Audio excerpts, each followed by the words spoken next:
On her way home from work, May-Sen suddenly encountered a woman in a red dress in the underground parking garage. She stood there motionless, staring at May-Sen. There was something unspeakably eerie about her appearance. May-Sen thought it was a prank by her colleagues and ignored her. But after walking a few steps, something felt wrong. When she looked back, the woman in red was still standing there, staring at her. Had she really encountered a ghost? May-Sen didn't dare dwell on it and hurried away. After returning to her apartment building, as May-Sen walked through the corridor, she suddenly felt a chill on the back of her neck. She turned around. The woman in red had been following her all along. May-Sen was terrified. She rushed forward, opened her apartment door, and locked herself inside. But curiosity got the better of her. She wanted to see what was happening outside. She really shouldn't have looked. What she saw gave her a tremendous shock. Late that night, she finally remembered something. She pulled out a photo album and looked at pictures of herself with her classmates. There was a female classmate in the photos who looked exactly like the woman in red. What puzzled her was that this classmate had jumped to her death long ago.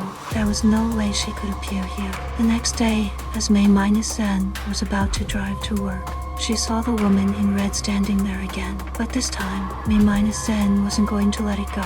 She wanted to teach her a lesson. Just then, a car suddenly drove past, and the woman in red vanished into thin air. May-Sen was stunned speechless. At this point, May-Sen was completely bewildered. Back at the office, she told her colleagues about what had happened over the past 2 days. But they thought she was just overworked and told her to get some rest that evening. May-Sen said nothing more. That night after work, she didn't see the woman in red. But just as she was about to take the elevator upstairs, the elevator door suddenly opened. The woman in red stood at the elevator entrance, her hair disheveled, her face covered in blood. May-Sen quickly closed the elevator doors. But no matter which floor the elevator stopped at, the woman in red was standing at the entrance. Finally reaching the 8th floor, May-Sen still couldn't shake off the woman in red. As the ghost was about to enter the elevator, May-Sen, terrified, pushed her away and toward her